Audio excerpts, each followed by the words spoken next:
अली और हरी में तो मुझे कोई फ़र्क नज़र नहीं आता, इसलिए हरीगढ़ होगा मुझे तब भी उतना ही अच्छा लगेगा।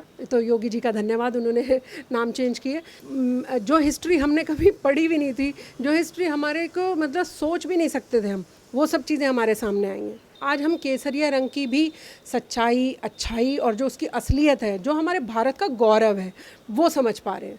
वो जो आक्रांता आया था, जिसकी हम वाहवाही किताब में पढ़ रहे हैं, बाबर आया था, हुमायूं आया था, ये आया था, वो आया था, उन आक्रांताओं की हम तारीफ़ सुन रहे हैं। तो हमारा महाराणा प्रताप कहाँ है? तो हमारे जो राजा महाराजा थे, जिनके शौर्य की गाथा लिखी जानी चाहिए थी, वो कहाँ हैं? और सारे ये जो नेताओं के नाम पे ये पुरस्कार, वो पुरस्कार, ये रत्न, वो रत्न, ये भी सब बंद होने चाहिए। बदमाशों को मैंने देखा कि खुद तख्ती लेकर पहुंच गए कि प्लीज़ हमें बचा लीजिए, हमें जेल में ले लीजिए, लेकिन हम बाहर नहीं रहना चाहते। तो वो जो खौफ मैंने देखा अपराधियों में, उसके लिए मैं योगी जी की फ़ैन भी हूँ और उनको साधुवाद, अगर मैं हिंदी में बोलूँ, साधुवाद देती हूँ।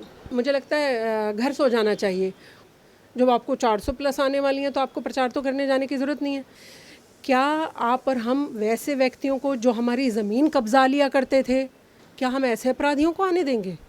तो ये जनता की ड्यूटी है कि इन चीज़ों को ध्यान रखे। 4 सीट भी नहीं देने चाहिए ऐसे अपराधियों को। तो जब सारी मिलके पार्टियां सिर्फ मुसलमानों का ही उत्थान का काम करती थीं, सारी सिर्फ मुस्लिम ही मुस्लिम करती थीं, तो मुसलमान दलितों से भी पिछड़ा हुआ कैसे रह गया? कैसे रह गया? ये समाजवादी पार्टी, ये कांग्रेस पार्टी, ये सारी पार्टी, मैं किसी की बुराई ना करके सच बताना चाहूँ तो भी, क्या आप और हम उस काबिल बन पाए जितना हमें 70 साल में, 75 साल हो गए हमारे देश को आज़ाद हुए, जो 75 साल में आज मुसलमान की दशा होनी चाहिए थी? किसने हमें आज आतंकवादी का टैग दिलवाया है? क्यों आज देश के मुसलमान की तरफ हर कोई डर की और दहशत की नज़र से देखता है? किसने दिलवाया हमें ये टैग? हमें वो भी समझना होगा। और मैं मुसलमान भाइयों से हमेशा कहती हूँ कि छोड़ दीजिए ऐसे लोगों का साथ जो हमें देश की मुख्य धारा से नहीं जुड़ने देना चाहते। तो कहीं ना कहीं हमें सोचना पड़ेगा कि क्या हमारा उद्धार कौन करना चाहता है? हमारे एक हाथ में किताब और हमारे एक हाथ में कंप्यूटर कौन देना चाहता है? ये जो चंद लोग पूरे इस्लाम धर्म को बदनाम कर रखा है, पूरे मुसलमानों को बदनाम कर रखा है, इनसे भी हमें छुटकारा लेना होगा। इनसे हमें छुटकारा ऐसे मिलेगा जब हम इन लोगों को नकारना शुरू करेंगे। क्या कांग्रेस पार्टी में टोपी और दाढ़ी बढ़ा के नमाज़ पढ़ा करते थे? तो आप एक भगवाधारी जो मुसलमानों को भी उत्थान करना चाह रहे हैं, उसे तो भगवाधारी है, तो आपको तो और सम्मान करना चाहिए उनका। फिर कहते हैं कि हमें पंचर वाला कह दिया। ये पंचर वाला कह दिया तो बुरा मत मानिए, पंचर वाला बनाया किसने है उस पर ध्यान दीजिए। नमस्कार, हमारे साथ मौजूद है मैम शबनम खान जी। मैम, सबसे पहले आपका स्वागत है हमारे चैनल पे। और आपने अभी एक फैसला आ रहा है कि उत्तर प्रदेश की सरकार ने एक फैसला प्रस्ताव दिया है, उसको प्रस्ताव भेजा गया है कि अलीगढ़ का नाम हरीगढ़ करने का। स्वागत है। अली और हरी में तो मुझे कोई फ़र्क नज़र नहीं आता, इसलिए हरीगढ़ होगा मुझे तब भी उतना ही अच्छा लगेगा। हाँ, लेकिन क्योंकि हमारा भारत देश है और भारत देश में बहुत सारी चीज़ें थीं जो हमसे छुपी हुई हैं। अभी मैं देखती हूँ कि अब जब से नई सरकार आई है, योगी जी की सरकार आई है, तब से मैं देख रही हूँ कि बहुत सारी चीज़ें, जब से मोदी सरकार आई है, जो हिस्ट्री हमने कभी पढ़ी भी नहीं थी, जो हिस्ट्री हमारे को मतलब सोच भी नहीं सकते थे हम, वो सब चीज़ें हमारे सामने आई हैं। वरना हमें एक ही किताब लपेट कर पढ़ाई गई थी, उसमें ज़्यादातर हमें हरा कलर ही दिखाया जाता था। हरे कलर से आप समझ ही रहे होंगे। और वो जो हमारा केसरिया रंग था उसको कहीं ना कहीं थोड़ा पीछे रखा जाता था। आज हम केसरिया रंग की भी सच्चाई, अच्छाई और जो उसकी असलियत है, जो हमारे भारत का गौरव है, वो समझ पा रहे हैं। तो मैं तो हमेशा स्वागत करती हूँ हमारे भारत में अलीगढ़ क्यों हो, हरीगढ़ क्यों ना हो। तो योगी जी का धन्यवाद, उन्होंने नाम चेंज किए। फ़र्क नहीं पड़ता, क्योंकि जो ज़मीन पर काम होने चाहिए वो बेहद ज़रूरी हैं। जैसे बदमाशों को मैंने देखा कि खुद तख्ती लेकर पहुंच गए कि प्लीज़ हमें बचा लीजिए, हमें जेल में ले लीजिए, लेकिन हम बाहर नहीं रहना चाहते। ये खौफ अपराधियों में होना चाहिए। मुझे योगी जी का वो काम बहुत बड़ा और अच्छा लगता है कि अपराधियों में डर, जो हम हमेशा कहते थे कि अपराधी तो पुलिस की गोदी में जाकर बैठे रहते थे, और अपराधी किसको कहें, नेता ही खुद अपराधी थे पीछे सरकारों में, जो खुद ही अपराधी बड़े बड़े सांसद और विधायक बने बैठे थे, पूरे उत्तर प्रदेश को कब्जाने का काम किया करते थे। किसी की भी ज़मीन पे बैठ गए, नेता की हो गई। तो वो जो खौफ मैंने देखा अपराधियों में, उसके लिए मैं योगी जी की फ़ैन भी हूँ और उनको साधुवाद, अगर मैं हिंदी में बोलूँ, साधुवाद देती हूँ। जिस कानून व्यवस्था की आपने बात की उसी कानून व्यवस्था की मोहर अब विपक्षी दलों के नेता भी लगा रहे हैं। इसी संदर्भ में पार्लियामेंट्री कमेटी है जिसको कांग्रेस के एमपी जो आनंद शर्मा जी वो चेयर कर रहे थे, उन्होंने खुद तारीफ की वहाँ की जो सिंगल विंडो प्रणाली है जो महिलाओं की सुरक्षा के लिए काम करती है उत्तर प्रदेश में, उसकी प्रशंसा के सहित उन्होंने बाकी सारे राज्यों को इसको अडॉप्ट करने के लिए भी कहा है। अब धीरे धीरे विपक्षी समझ रहे हैं, धीरे धीरे समझ रहे हैं कि देश की जनता जागरूक हुई है, देश की जनता एक इतिहास से दूसरा इतिहास भी जानी है। भारतीय जनता पार्टी तो कभी इतने समय तक रही नहीं है। मैं बीजेपी से नहीं हूँ, लेकिन मैं जो देखती हूँ देश में, मैं सिर्फ वही बोलती हूँ। भारतीय जनता पार्टी कभी इतने समय तक रही नहीं, और जब अटल जी की सरकार रही तो इन चीज़ों पर इतना ज़्यादा गौर नहीं किया गया। अटल जी थोड़े बहुत सॉफ्ट और ऐसे काइंड हार्टेड और दूसरी तरीके के इंसान थे। हालांकि उन्होंने भी हिंदुत्व को बढ़ावा दिया, उन्होंने भी भारत का एक नया रूप पेश किया, और शाइनिंग इंडिया हमने देखा, लेकिन जनता ने शाइनिंग इंडिया को नकार दिया था, अगर आपको याद हो, हरा दिया गया उनको। तो शायद उस तरीके से उस बड़े लेवल पे हम इतिहास को फिर जानकारी में नहीं ला पाए जो आज यहाँ पर हम देख रहे हैं। आज मैं देखती हूँ हर एक व्यक्ति में जागरूकता है कि नहीं, अगर ये नहीं था तो वो क्या था। वो जो आक्रांता आया था जिसकी हम वाहवाही किताब में पढ़ रहे हैं, बाबर आया था, हुमायूं आया था, ये आया था, वो आया था, उन आक्रांताओं की हम तारीफ सुन रहे हैं। तो हमारा महाराणा प्रताप कहाँ है? तो हमारे जो राजा महाराजा थे जिनके शौर्य की गाथा लिखी जानी चाहिए थी, वो कहाँ है? तो आज हर एक व्यक्ति के मन में जागरूकता है। और हमारे भारत का नाम, अगर किसी राज्य का नाम, किसी जगह का नाम हरिगढ़ नहीं होगा तो क्या काबुल और अफ़गानिस्तान में ये तालिबान ही रखेंगे ये नाम? हम ही तो रखेंगे ना अपने भारत में। और हरिगढ़ से भी मुझे तो प्राउड फील हो रहा है। भगवान का नाम जितना जपा जाए, और हमारे, मैं तो कह रही हूँ, जितने गौरवशाली राजा रहे हैं उनके नामों पर नाम रखने चाहिए सब जगह के। और सारे ये जो नेताओं के नाम पे ये पुरस्कार, वो पुरस्कार, ये रत्न, वो रत्न, ये भी सब बंद होने चाहिए। जो जिस खेल का दिग्गज हो उस खिलाड़ी के नाम पर, जिसमें शौर्य गाथा लिखी हो उसके नाम पर बदलाव लाना चाहिए। उत्तर प्रदेश की समाजवादी पार्टी के पूर्व मुख्यमंत्री भी रहे हैं उत्तर प्रदेश के, और समाजवादी पार्टी के अध्यक्ष हैं अखिलेश यादव जी। जब एक प्रेस कॉन्फ्रेंस करते हुए उन्होंने कहा कि उत्तर प्रदेश में 400 प्लस सीटें वो जीतने वाले हैं। मुझे लगता है घर सो जाना चाहिए उनको। ज़रूरत ही नहीं है इलेक्शन लड़ने जाने की, और उनको ज़रूरत ही नहीं है ना प्रचार करने की। घर सोइए। जब आपको 400 प्लस आने वाली हैं तो आपको प्रचार तो करने जाने की ज़रूरत नहीं है। ये जो ख्याली पुलाव है ना, ये कोई भी बना सकता है, आप और हम भी बना सकते हैं। तो इसमें कोई बुरी बात नहीं है। अखिलेश भैया को भी पूरा अधिकार है कि वो ख्याली पुलाव बनाएं। क्या आप और हम वैसे व्यक्तियों को जो हमारी ज़मीन कब्जा लिया करते थे, जिनको ये भी डर नहीं था कि मैं इस गरीब की ज़मीन कब्जा के, कानून का नाम तक नहीं होता था उत्तर प्रदेश में, कानून को कोई जानता तक नहीं था, गरीब आदमी थाने की दहलीज नहीं लांघ सकता था। याद करिए आप, मैं उत्तर प्रदेश में बहुत काम किया है, देखा है। गरीब आदमी डरता था कि इस नेता का नाम भी ले दूंगा तो मैं ही अरेस्ट हो जाऊंगा, मेरी और जो छोटी मोटी चीज़ होगी वो भी, हुक्का पानी भी बंद हो जाएगा। क्या हम ऐसे अपराधियों को आने देंगे? क्या हम ऐसे अपराधियों को बैठने देंगे सीटों पर? तो ये जनता की ड्यूटी है कि इन चीज़ों को ध्यान रखे। 4 सीट भी नहीं देने चाहिए ऐसे अपराधियों को जो नेतागिरी के नाम पे अपराध करते हों, जो सांसद और विधायकों के नाम पे उन कुर्सियों पर बैठकर जनता का शोषण करते हो। 4 सीट भी नहीं देनी चाहिए। ये मैं जनता से आह्वान कर रही हूँ आपके माध्यम से। 2022 के इलेक्शन में अब कुछ ही महीने बाकी हैं, तो अब आपने देखा होगा कि जिस तरीके से अब इलेक्शन शुरू होने लग गया है तो नेताओं के नए नए रूप दिखने शुरू हो गए हैं।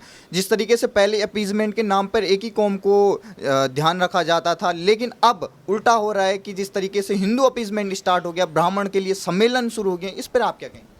देखिए, मुसलमानों का तो बरसों से शोषण ही होता आया है। आज मुसलमान को सच्चर कमेटी की रिपोर्ट आती है कि आप दलितों से भी पिछड़े हुए हैं। तो जब सारी मिलके पार्टियां सिर्फ मुसलमानों का ही उत्थान का काम करती थीं, सारी सिर्फ मुस्लिम ही मुस्लिम करती थीं, तो मुसलमान दलितों से भी पिछड़ा हुआ कैसे रह गया? कैसे रह गया? यानी आपने उनकी वोट लेने के लिए उन्हें सुनहरी वादे दिखाए, किताबी ज्ञान बघारा उनके आगे, आपने ज़मीन पर मुसलमानों को कुछ नहीं दिया। ये मुसलमानों को भी समझना पड़ेगा कि क्या हम सिर्फ कोरी बढ़िया बढ़िया बातें सुन के कि वाह मुसलमान, वाह मुसलमान, वाह मुसलमान, सिर्फ यही सुनना चाहते हैं, या मुसलमानों को सच में ज़मीन से उठाकर जो हमारे देश की मुख्य धारा से जोड़ेगा, हम उसके साथ चलना चाहते हैं। ये आज मुसलमान को फैसला करना होगा। ये समाजवादी पार्टी, ये कांग्रेस पार्टी, ये सारी पार्टी, मैं किसी की बुराई ना करके सच बताना चाहूँ तो भी, क्या आप और हम उस काबिल बन पाए जितना हमें 70 साल में, 75 साल हो गए हमारे देश को आज़ाद हुए, जो 75 साल में आज मुसलमान की दशा होनी चाहिए थी? क्या आपने, हमने पढ़ाई के क्षेत्र में हम पिछड़े हुए, रोज़गार के क्षेत्र में हम पिछड़े हुए, हमें जो मूलभूत सुविधाएं चाहिए थी वो किताबों में तो आईं लेकिन ज़मीन पर नहीं आई। किसने छीने रखा हमारा हक? किसने हमें सिर्फ अपनी पार्टी का झंडा पकड़ा के जिंदाबाद लगवाई? ये मुसलमान को अपना दिमाग खोलकर सोचना होगा। किसने हमें आज आतंकवादी का टैग दिलवाया है? क्यों आज देश के मुसलमान की तरफ हर कोई डर की और दहशत की नज़र से देखता है? किसने दिलवाया हमें ये टैग? ये सब जो विपक्षी पॉलिटिकल पार्टीज़ हैं ना, इन सब ने मुसलमानों का आज ये दुर्दशा कर दी है कि भारत में रहने वाला हर मुसलमान, हैं तो वो चंद लोग, हैं तो वो बहुत रत्ती भर 1% भी नहीं है वो जो इस तरीके की चीज़ें करते हैं, लेकिन आज पूरा का पूरा मुसलमान समुदाय डर और दहशत की नज़र से देखा जाता है। कहीं इसके दिमाग में देश के ख़िलाफ़ तो कुछ नहीं चल रहा है, कहीं ये देश के ख़िलाफ़ कोई काम तो नहीं कर रहा है। किसने बनाया हमारा ये रूप? हमें वो भी समझना होगा। और मैं मुसलमान भाइयों से हमेशा कहती हूँ कि छोड़ दीजिए ऐसे लोगों का साथ जो हमें देश की मुख्य धारा से नहीं जुड़ने देना चाहते। सरकार आपके लिए इतनी पॉलिसी लेकर आती है, आप उसका फ़ायदा उठाइए। बेटियों को देखिए, आज आप शान से पढ़ा रहे हैं, आगे बढ़ाना चाहते हैं। सरकार की हज़ारों नीतियाँ हैं, आप सरकार से फ़ायदा लीजिए, क्योंकि जब तक हम और आप सब मिलकर एकजुट होकर अच्छी तरीके से समझकर अपने दिमाग को नहीं खोलेंगे, तब तक हम उसी तरीके के पिछड़े और वही वाला टैग लिए घूमते रहेंगे। और सच्चर कमेटी की रिपोर्ट जो आई थी वो आपने मैंने नहीं बनाई है, वो कांग्रेस पार्टी के राज में ही आई थी। और हम किससे पिछड़े हैं? दलित भाइयों से। तो कहीं ना कहीं हमें सोचना पड़ेगा कि हमारा उद्धार कौन करना चाहता है। हमारे एक हाथ में किताब और हमारे एक हाथ में कंप्यूटर कौन देना चाहता है? कौन हमें कह रहा है कि आइए विकास करिए? कौन हमें कह रहा है कि विश्वास भी करिए? थोड़ा विश्वास आपको करना पड़ेगा। उनके ऊपर इतने सालों, 70-75 साल विश्वास रखा है, थोड़ा विश्वास आपको दूसरी सरकारों पर भी लाना पड़ेगा, तब कहीं जाके बदलाव आएगा। और मुसलमान का ये जो आप और हम एक, ये जो चंद लोग पूरे इस्लाम धर्म को बदनाम कर रखा है, पूरे मुसलमानों को बदनाम कर रखा है, इनसे भी हमें छुटकारा लेना होगा। इनसे हमें छुटकारा ऐसे मिलेगा जब हम इन लोगों को नकारना शुरू करेंगे। जब हम कहेंगे आपने हमें देश के खिलाफ जो बात बताई है, हम उसके साथ नहीं चलेंगे, हम इस देश की रोटी खाते हैं, हम इस देश में जन्मे, हमारे को सारी सुख सुविधाएं हमारा भारत देश देता है, हम इसके लिए जान देने को तैयार हैं।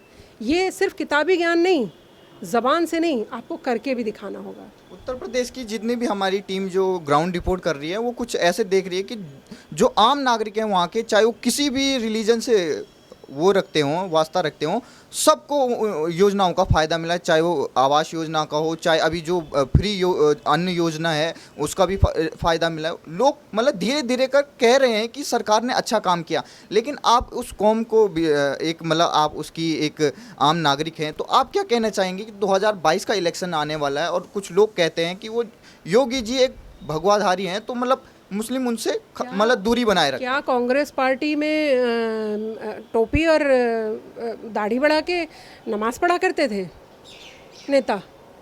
वो भी तो सारे, कोई हिंदू था, कोई क्रिश्चियन था, सब अपनी अपनी जाति से आते थे कि नहीं आते थे? तो आप एक भगवाधारी जो मुसलमानों को भी उत्थान करना चाह रहे हैं, उसे तो भगवाधारी है, तो आपको तो और सम्मान करना चाहिए उनका। जैसे आप कोई मौलाना देख लेते हैं, आप अदब से उसको आदाब करते हैं, जैसे हम कोई भगवाधारी कपड़े पहने, आम आदमी भी कोई दिख जाता है तो आपके नमस्कार के लिए सर झुक जाता है, आदर में, सम्मान में, तो उनका तो आपको और आदर करना चाहिए। अपराधियों के खौफ की चाहे बात कर लीजिए, चाहे आप ये जब आवास मिलते हैं ना, तो वहाँ शबनम खान या सीपी रावत नहीं देखा जाता है, वहाँ जिसको आवास की ज़रूरत है ये देखा जाता है। पहले क्या होता था, आज़म खान बैठे और 4 अपने चुनिंदा लोग चुने, उनको मिल गया सब कुछ। तो ये सब चीज़ें बंद हुई हैं। इसमें आज जब मैं यूपी के मुसलमानों से भी बात करती हूँ, आप इनके ओवैसी छाप टाइप लोगों, नेताओं की बात मत सुनिए कि ये हमें क्या सिखा रहे हैं। आप जनता को जागरूक करने का काम करिए, क्योंकि ये तो अपनी वही वाली भाषा सिखाएंगे। जब तक मुसलमान इनका गुलाम नहीं रहेगा दिमागी तौर पर, तब तक मुसलमान किसी और पार्टी की तरफ या देश की मुख्य धारा की तरफ जाएगा नहीं। जब मुसलमान को आप भी अपना सारी चीज़ें बताएंगे, अच्छी तरीके से खुल के बताएंगे, बल्कि मैं तो सोच रही हूँ कि एक कैंपेन शुरू करूँ और पूरे उत्तर प्रदेश में घूम घूम के बताऊँ कि कितने हमारे मुस्लिम भाइयों को फ़ायदा पहुँचा है। ये हमें शुरू करना पड़ेगा, ताकि हम किसी भी ऐसे नेता के चंगुल में ना फंस जाएं जो सिर्फ हमारे नाम पे खुद अपनी सीटें लिया करता है, खुद हमारे नाम पे रोटी सेकता है और ख़ुद अपने पेट ये मुल्ला जितने भी थे मोटे किया करते थे। मुसलमान तक नीचे ज़मीन तक कुछ नहीं आने दिया करते थे, लेकिन क्या इनको राज्यसभा मिल जाया करती थी, इनको दुनिया भर का आप साजो सामान देखते ही हैं। मैं बोल रही हूँ कि मुसलमान को आज पूरी ताकत के साथ, मुसलमान क्यों, हिंदू भाई भी, सबको अपना दिमाग खोलना चाहिए और उत्तर प्रदेश में जो सही काम कर रहा है, ये तो हमारे पास तराजू है, पता है आपको, तराजू हमारे हाथ में है, हम कामों को तोल सकते हैं। मैं पिछले 5 साल के काम भी देख सकती हूँ, उससे जो पहले सरकारें रही हैं, दिमाग खोल के सोचूं कि क्या क्या किया।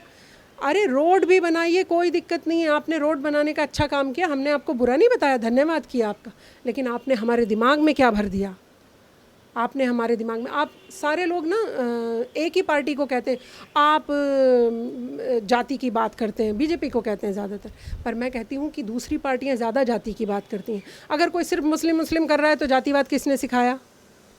उन पार्टियों ने सिखाया ना जिन्होंने सिर्फ मुसलमान मुसलमान किया और मुसलमानों तक खाना पानी भी नहीं आने दिया, मुसलमान की दयनीय स्थिति कर दी। मुसलमान आज आप देखिए कि रोज़गार से मोहताज रहता है, फिर कहते हैं कि हमें पंचर वाला कह दिया। ये पंचर वाला कह दिया तो बुरा मत मानिए, पंचर वाला बनाया किसने है उस पर ध्यान दीजिए कि हमें पंचर वाला बनाने के लिए ये विपक्षी नेता हैं जिम्मेदार। तो आज हमें पंचर वाला से ऊपर उठकर भी कुछ काम करना है, हमें IAS IPS भी बनना है, तो उसके लिए हमें देश की मुख्य धारा से जुड़ना होगा, हमें देश के लिए एकजुट होकर एक साथ चलना होगा। ऐसे नेताओं को नकार दीजिए जो सिर्फ आपका शोषण करते आ रहे हैं, आपके नाम पे अपनी कुर्सियां लेते आ रहे हैं। ऐसे मुसलमानों को नकारना चाहिए। 2022 में एक नया मुसलमान आपको देखने को मिलेगा और आप पर हम इस पर काम भी करेंगे। धन्यवाद मैम।